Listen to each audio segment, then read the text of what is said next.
what's up, guys? Welcome back to Origins of Musical Origins.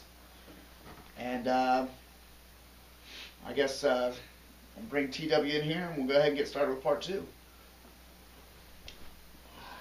Hold the noise down. Hold the noise down. First celebrity on here, right here, me. No, I'm just kidding. There you go. Hey, Joe Nae, this is Supersonic. I know his show better than he does. Supersonic Origins with Joe Nae. This is his show. Yeah. Supersonic Origins with Joe Nae. But last, I think it was part 1, we left off with, just a little rundown of it. We had we talked about his parents, what the influence they had.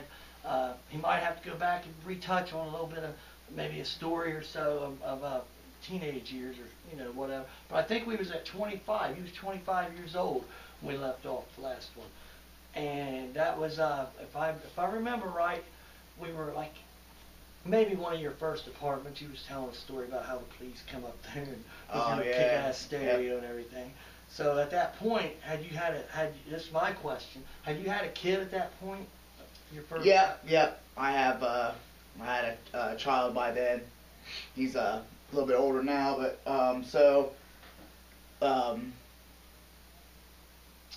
How old is your child? He's over 18. Yeah. He's old. He's old. He's over 18. We'll get to that. But did any of your music that you listen to influence him today? You think? No, he listens to music, different music than I listen to. Although he has turned me on to some stuff. You know what I mean? Is he the one that turned you on to the Buckley guy? Jeff Buckley, no, that was his mom. He turned me on to the Weeknd, though. The Weeknd. Joe is in love with the Weeknd. Yeah. So that's the major thing that he turned me on to. See, I know a little bit about what he. But I turned him on to like Green Day, and I think he would like that when he was a little kid. I think he'll go back to what he listened to as a child, because I did with my parents. But well, I mean, that'd be cool. His mom, though, I always forget her name. I'm sorry, but is that who you had one of your first apartments with? Yes. And I remember you saying that you and her used to listen. I can't remember if she influenced you a lot. Yeah, she had a good musical. She has got good musical taste. So yeah. I mean, what? Let me see. Well, Ben Folds 5, I liked them for a while.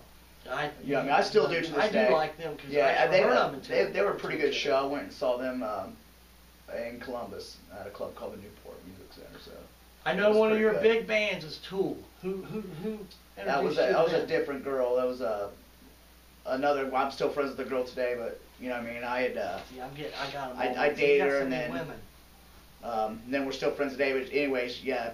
I listened to already, but we went and saw them, and it was a pretty good concert, man. They put on a good show. Yeah, they have a nice stage presence or whatever. Tool, anybody who listens to Tool knows that they're pretty dedicated to the fans, and they're just badass. Where in what town was this where you your child's mom, Amy? Oh yeah, that was my hometown. That was back in Lancaster, my hometown. Okay. Yeah. Up until that point, did you always listen to the same stuff, or nothing really changes what you listen to? You just did more drugs and listened to more music and had babies and that kind of stuff? Yeah, well, I mean, I always have just gone back and forth with different stuff and then picked up some bands along the way. I got you. So would you say you was more of an influence on her taste, or she was you? I would say she likes what she likes. So the reason I asked that is I would say she would probably have been more of an influence on me than I was on her, because she likes what she likes. The reason I asked that is because there was my first wife didn't influence me much at all, but there was one band that she did, and they're one of my favorites today. I always forget about them, but the Guess Who. Mm-hmm. I would have never known about that unless. So I didn't know if you had any experiences like that. That's why I kind of asked that. Yeah. I have. I know you like the Guess Who. I had a Guess Who 8-track. Oh, I know. We jammed to them one day. Yep. I had an 8-track and I rocked them out. That's how I got turned on to the Guess Who. Just like 8-track? I bought a truck that had an 8-track player in it and one 8-track cassette, and it was the best of the Guess Who. So it was no one. It was a vehicle. Yeah. That's great. That's great. Yep. What kind of truck was it? It was a Chevy. It was a Chevy pickup, like a full-size Chevy pickup truck. You never know where you're going to get your answers from. It was called a 1978 Chevy Cheyenne. So it's just now dawning on you that Chevy introduced you to the Guess Who? Guess Who? I guess so. I mean, that's pretty cool. Yeah. So maybe cars have more of it than people do. I don't know. I know that you said that we might have to go back and touch on teenage years. Is there something that happened during those years that really made like a I don't know. Did I get a chance? If I got a chance to mention that most of my teenage years. I mean, that's when I got into like a lot of like some punk from people I've gone to school with, but also like a lot of thrash metal, like Slayer or Megadeth or Metallica, and all that stuff was like junior high school type I've thing. wondered that, and I've wondered if that's where it come from. But also Grateful Dead too. You know what I mean? So I think most of my musical influences were formed. I wouldn't say a lot of them were formed just when I was young in high school. You know what I mean? When I really started to. I mean, I always liked music, but I really started to get into it. So you really kind of hardcore, you know. So you was a mixture between like the Dead and yeah, I have an eclectic taste, man. I like all kinds of different stuff. Just what I'm in the mood for, you know what I mean? Hair bands, did you? Well, if they had good songs, you liked them. Yeah. I mean, if they had good body work, then I like them. That's what I mentioned in the first one. If it's popular, Joe's not afraid to say he likes it because they're usually good songs. Yeah, when I was like in 6th grade, I was listening to like Bon Jovi and Poison, you know what I mean? But I also liked other things. Yeah, I do. Yep. I was also into I like the Run DMC thing. I liked Aerosmith. That's kind of how I got turned into Aerosmith. It wasn't backwards for me. Run DMC first, then Aerosmith, and then I went back and checked out Aerosmith and really dug them. Yeah, although I had heard Dream On at like my parents' you're on the radio or something like that. But I didn't really know who they were until like you said, there's the Run DMC. Yeah. Work. I know work was a major thing for me. That's where I would.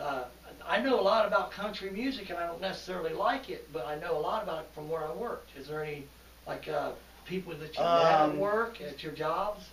Well, I was a waiter at Applebee's when I was young, when I was like 18, 19 years old, and that's where I got introduced to Steely Dan, because they would play it, you know what I mean, and I'd have to listen to Steely Dan over and over, but I liked Steely Dan. Progressive. Yeah, and a little bit more. They played some educated rock. They played some Stevie Wonder too. You know what I mean? So, really? Yeah. And no one really that you met through those years that just really blew your mind with their music taste. No, my tastes were. I'd say some of I'll rub up on them. You know what I mean? So I believe that. Plus, there were some guys that I went to high school with that. You know, I was already listening to some of the stuff that they were listening to, so it really influenced me a whole lot, you know what I mean? Yeah. And some of the stuff I knew about was okay, like The Cure. I'm not a real big fan of The Cure, but they got a couple nice songs, or, you know what I mean? That's just a couple guys. Or the Smiths, you love the Smiths, don't you? Yeah, the Smiths. Morrissey. Yeah. I don't like the Smiths myself. But... I got a cold. You have to excuse me. Yeah, other than that, you know, I mean, mostly just like a product of my generation, I guess. Just like a lot of people my age that wasn't listening to rap and caught up in like Snoop Dogg and Dre and all that, were listening to basically like the sounds of the '90s. You know what I mean? Those were better songs. Even those songs were better than what they are nowadays. And I don't care who agrees with me. You look on YouTube and you'll see the younger generation talking about how they wished they had some good music like we had. Even the rap was better back then. The Weeknd, I understand why you like him. He just seems like a Michael Jackson ripoff to me. But he's talented. He is. He's really more talented than the rest of these people that's out. His voice sounds a lot like Michael Jackson. He covers songs and stuff, but that's about as far as it goes as far as their, you know what I mean, how related they are. This is what's funny. After I go back through your life and stuff, a Chevy truck has had more influence on you than anybody. as far as, I mean, it really has, because you love the Guess Who. The rest of it, you just kind of had your own, decided for yourself. Yeah, well, but, I mean, if I hear it wherever and I like it, then I'll listen to it. Yeah. Well, I mean, that's. I was just joking about that, because a lot of people hear their first songs in their cars. And, you know, so, you know, maybe if it's in the back seat. Listen to the radio or whatever. Back seat, maybe. What about concerts? I know there had to be a concert. Oh yeah, well, I'll tell you this. I kind of like jazz. I mentioned before, I used to listen to that Fritz the Night Owl, and he would play some stuff on there, right? Yeah. And then, so I was at a concert. I was at Acoustica. Got anything in? They're sealed off, brother. It's Joe. I don't know. So I was at an acoustic hookah show, and during in between bands, they had played some Miles Davis, and it was off of the record Kind of Blue, and so I went out and got that acoustic CD. Hookah, what'd you think of them? I like acoustic hookah. I mean, I like Grateful Dead, so I was pretty. Ready geared towards liking them. Yeah, and I like Fish or whatever, and I like some bluegrass. So. They are kind of an eclectic mix of bluegrass and the Dead and Fish with their own thing. Yeah. And it's a great time. You go there for their festival and you see all kinds of bands. You know what I mean? I've probably forgotten half. Those type of bands have the most fun festivals. I mean. Yeah, those outdoor shows. I like an outdoor show. Stuff. I like an outdoor show. Yeah. When my son was 2 years old and I was in, let's see, that would have put me at like 23. I took him to see Buddy Guy. Really? Yeah, in Columbus. Wow. Yeah, so I guess I tried to influence him that way, but he was probably a little bit too young. Well, I mean, you never know. I remember listening to Elton John in my crib. Right? Yeah, so, I mean, you never know. I don't know. As far as, like, work and stuff, I bet after we do this, because that was a big influence on me of people that I met at work. That I would listen to. Yeah, most of the time I listen to factories and work around people who listen to country music, and I don't listen to country music, so they don't really have much. You guys, you weren't at a place where you could actually listen to music at work then. It's factories. No. That's the difference. Safety issue. I was a mechanic, and we had a radio blaring all the time. I got so you guys would bring in like their CDs and stuff. Yeah. Okay. I got when I was in high school, I had a teacher who we found a Steppenwolf record, and she let us go check out a record player. We found it in the classroom, and a Red Rider record. She let us check out a record player, and so that's how I found out about Red Rider and check out some cool Steppenwolf tunes. Red Rider, that was Lunatic Fringe, man. Lunatic Fringe, yeah. And you know what song he done after that? That he's a country. He was a country singer? No, it's pop. But Rascal Flatts ended up doing a song that he. Is that the I Can't Dance song? No, that's that's Phil Collins. Yeah. I think it was Life is a Highway. Yeah, that's it. That's it. Yeah, it is that guy. And then Rascal Flatts ended up doing that song, so that's why I thought it was country. But okay, so we're still not up to where we are now. Now it's about the time he meets me, and I know I was an influence. No, yeah. I don't know because you lived here way before I came. Yeah, I lived here for about 10 years. Any about influence? 8-9 years before. This place is a joke. We're not gonna mention where we live. Yeah, it's pretty one-sided here. This is pretty country, so they like. I didn't really get influenced by anybody here that I've known. Except, a couple years ago, I dated someone that was a little bit younger than me, and that's how I found out about like Coheed and Cambria, I guess. You know what I mean? And that wasn't so much like introducing me to new stuff, but she did provide like a reawakening. You know what I mean? So like some stuff. She was listening to some bands I knew about, I hadn't listened to, but hadn't for years. Yeah. And then she kind of brought it back in, like the Misfits. You know what I mean? I hadn't listened to them in. Yeah, 10, 15 years, and then all of a sudden she starts like, you listen to that kind of stuff now, so that kind of wasn't important. Or the Pixies, you know what I mean? Something I listened to when I was younger and then listen to now, you know what I mean? Yeah. And then, like, I got a lot of my music from, like, I think I've said it before, independent radio stations and whatnot. Or just, you know what I mean? Well, you never know. You be around somebody and they might turn you on to a song here and there, and you go listen to the band. And yeah, well, me and you met through a guy that was your friend, and then a mutual friend, his name was Eric, but we don't mention last names. Is there any influences there? Well, there was Steve Earle. Steve Earle has like pretty much one song that everyone knows called Copperhead Road. I think that's the only song that he's like a one-hit wonder. Copperhead Road, yeah. But I thought I read somewhere where he was given credit for, it might have even been on Wikipedia, where he was given credit for starting to introduce rock chords into country music.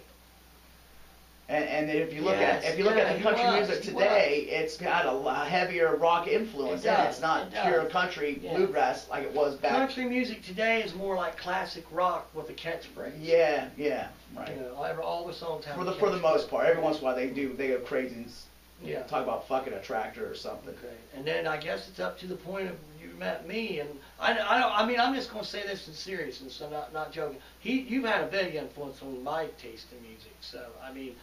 I'm sure I haven't turned you on to much of what you didn't already know, but it's been you've definitely educated me. You probably got a wealth of knowledge about a lot of music that I didn't have. So probably appreciate the hair bands a little better. Yeah, actually, yeah. Because I mean, they were good musicians. And I didn't know a lot about them. I didn't research them a whole lot. I listened to them. They were good. The songs I liked or whatever, and that was pretty much it. I didn't really get into.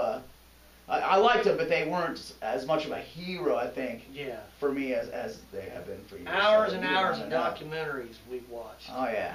So, still today I try and learn and keep on top of things. Yeah. What was the one that we was watching here? It was on YouTube. It was Metal Evolution. So, that's kind of stuff right there. Yeah. If you haven't seen that. And I wouldn't have known anything about that if you hadn't told me about it. And then I was able to pull information off of there, that I didn't have before. Joe's got a vast knowledge, though, because I'm a musician, and he's turned me on to a lot of different music, and, a lot of it's different styles and stuff, which I play different styles and stuff, but I'm always somebody that stays safe with who I've always listened to, and that's what he opened me up to, is to listen to new people and stuff. So I've done that. Yeah. Who's the latest band? We've just discovered someone new. They are awesome. They are awesome people. You have to check out the Claypool Lennon Delirium. It is well worth checking it out. Yes. Yeah, Les Claypool is a freak of nature on the bass guitar. Yes, we were kind of partying up here the other night, and it caught my attention. And nothing does. Sean Lennon, which I really wasn't a big fan, I'm not super impressed about most of his solo work, but in this, I had no idea he was so good at playing guitar, for one. Oh, yeah. And, his singing's always been pretty good either way, but the song structure is more complex, and it's definitely worth checking out. And that's another thing, just, being friends, which I've known people who play music off and on, but I didn't really discuss it with them as much as I have you, and then, so I've learned about musical theory and different things like that, which can help me, gives me another angle or another depth to the way I listen to music now. Well, we wrote songs together and stuff. Yeah. Joe's a good lyricist, and even contributes some vocals and stuff on some of my originals. So, but Sean Lennon, if you happen to watch this, I know you probably won't. Play off the wall. You're too good. It's awesome, and most of your stuff, but you don't have to use it every solo. You're awesome. That dude's incredible. Yeah, I never knew he could play. I had no idea either, dude. Yeah, I had no idea. You're playing with the best bass player in the world, it seems like. So, the wah-wah pedal, that's for Kirk Hammett. He sucks. I'm just kidding. Whatever. You know what I'm saying. But anyway, so is there anything you want to add? Just your influence. No, I just say, as far as influence, that's one thing. It's just, I guess I get bored with stuff quick or whatnot. So, I'll go on to something else, and that's how I've learned to appreciate different genres of different bands out of different genres. Even though, I don't really like the whole genre thing, because I understand you do it just so you can communicate with people what you're talking about, but sometimes I think it's taken a little bit too far. Yeah, with some of the stuff. Well, Dave Mustaine says hit the genre that they're in, which we know what genre he's in, but he says he hates it too, and I understand that. He likes to call his music Megadeth. There you go. Megadeth. There you go. And that's one of the beautiful things about music. It is like a fingerprint. When you get bands out there that are trying to distinguish themselves, they really do distinguish themselves. You know what I mean? Well, they are. Anyone who's going to make it be big and put out more than a handful of CDs, but have a lifetime of work, those people are individuals. Yeah, well, that's why we both like Alice in Chains is one of both of our favorite bands. Oh, yeah. If you listen to their first CD with We Die Young, that's heavy. If you listen to something like Jar of Flies, which is mostly acoustic, that's not their unplugged CD, where they perform. This is a studio cut CD. It was hard to put them. They put them in grunge, which has nothing to do, but it was in the '90s and it was Seattle. They are not grunge. Their sound is nothing like. I don't think grunge belongs under the genre description. You can call it a time period, but none of those bands are related anyway. It's a time period. Yeah, you can't put Smashing Pumpkins in the same, or Blind Melon for that matter. Blind Melon was more to me like Led Zeppelin. They were just, they were that good, and they had no business being in the grunge. All their bands were good. grunge more or less, like you said, it's a period of time. Yeah, a period of time, and an area too, Seattle, pretty much. That's right. That's what they were trying to sell, flannels and toboggans, you know. So, but all right. Well, if there's anything that you want to add for we got the channel. I'll let Joe tell you about it.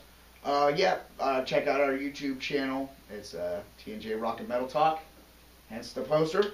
There you go. And then we have our various side projects. If you want to check out the website at tnjrocknmetaltalk.simdiff.com. There's links on the YouTube channel. You can go there, and that'll provide you links to like the podcast we do, Debugged 101, and then Sonic Origins as well. Debugged 101. What about our buddies? Damon Fletcher and Willie Flotsam. That's some of our buddies. Friends of ours that are out there doing their thing too. So we like to help it. Yeah, we like to network and help everyone out.